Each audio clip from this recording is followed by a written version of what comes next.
Okay.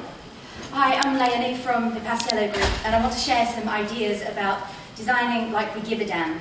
Like we give a damn about the standards and specifications that we create, and that we give a damn about the people who use those things. So the first idea is that we should all design like we're Banksy, which is to say, learn the rule book, understand it, but don't be afraid to rip it up and challenge the accepted wisdom of things. The W3C has done some amazing work in accessibility over the past 20 years. It's created standards and guidelines that are used by individuals, organisations, and even nations around the world. But accessibility, like a lot of other things in life, has to be challenged if it's going to continue to evolve. And I think our challenge over the next 20 years has to be to make accessibility a core design principle of every W3C technology. More than that, accessibility must be part of the solution. I firmly believe that it can't be a challenge to its progress. The next idea is we should design like we're Da Vinci. We shouldn't ever stop being curious and looking for things that we can do to improve stuff. Accessibility, I think, is sometimes something that feels a bit like a test. You have to meet some checkpoints, you have to pass some kind of review. But I'm curious to know if there's a different way to do things. What if every single one of us in the W3C decided to be curious about the things we can change in the specs we write, the technologies we create, or the policies that we make? You know, with our collective intellect and passion and commitment and enthusiasm to the open web, aren't you just a little bit curious about what we could accomplish if we did things a bit differently with accessibility?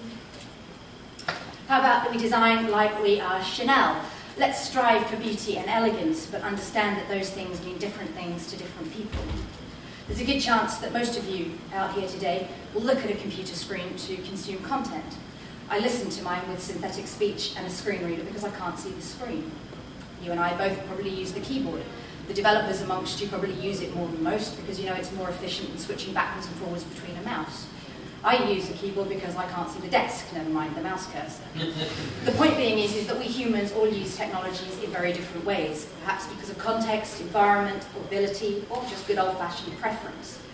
The beautiful thing about standards is that if we get it right, everything else kind of falls into place behind us. So we really do have a responsibility to make sure that every W3C specification is accessible by default, so the people using those standards can do it confidently, knowing that we've done our jobs properly.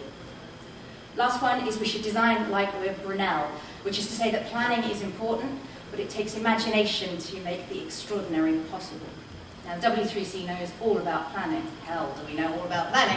But let's think about the imagination. Consider the imagination it took Tim to develop the technologies that became the internet and everything that's come since. The imagination it took to create HTML, CSS, ARIA, all of these technologies. In fact, the imagination that it takes to use those technologies and turn them into applications and products that are used by millions of people. Now imagine the world that we have, where accessibility is often considered as a separate entity, or worse, an optional afterthought. Now imagine what will happen if we decide to challenge that accepted wisdom. What if we decided to work together to do something extraordinary, to put accessibility at the heart of everything we do within the W3C, and go out there and show the world that as the W3C, we really do design like we give a damn.